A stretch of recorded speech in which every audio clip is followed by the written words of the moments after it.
വില്യാപ്പള്ളി നാദാപുരം ടൗണുകളെ തമ്മിൽ ബന്ധിപ്പിക്കുന്ന വേങ്ങോളിപ്പാലം. പണ്ടുകാലത്ത് വേങ്ങോളിയിലെ നാട്ടുകാർ കനാലിന് ഇപ്പുറത്തേക്ക് വരാനും തിരിച്ചു പോകാനും ആശ്രയിച്ചിരുന്ന ആ പഴയ പാലം ഇപ്പോഴും അവിടെ തന്നെയുണ്ട്.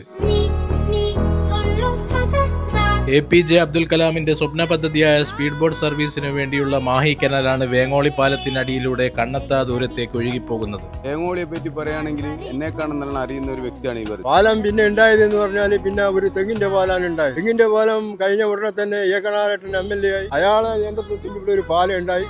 ഈ പാലാണ് ഇവിടെ ഇന്ന് നിലവിൽ കാണുന്നത്. അതിനുശേഷമാണ് വലിയ പാലവും കാര്യങ്ങളൊക്കെ വന്നത്. വലിയ പാലം വന്നതിന് ശേഷം ഫാമിലിയും ഫ്രണ്ട്സൊക്കെ ആയിട്ട് ഒരുപാട് പേര് ഇവിടെ വൈകുന്നേരങ്ങളിൽ ഒത്തുകൂടും. പാലത്തിന് താഴെ ഇറങ്ങിയാൽ കനാലിന്റെ ഇരുവശത്തായിട്ടും സർവീസ് റോഡ് കാണാം. ചെന്ന് അവസാനിക്കുന്നത് ഇതുപോലൊരു പാലത്തിലും. വൈകുന്നേരങ്ങളിൽ ഒരുപാട് പേര് ഇവിടെ വരും, ഫോട്ടോ എടുക്കും, വീഡിയോ എടുക്കും. പാലത്തിനടിയിലെ തട്ടുകടയിൽ വന്ന് ഫുഡ് കഴിച്ചിട്ടേ മടങ്ങിപ്പോകാറുള്ളൂ എന്നാണ് നാട്ടുകാർ പറഞ്ഞത്. വേങ്ങോളി പാലത്തിനടുത്തായിട്ട് 100 വർഷത്തിന് മുകളിൽ പഴക്കമുള്ള ചാത്തുവേട്ടന്റെ ഒരു ചായക്കടയുണ്ട്.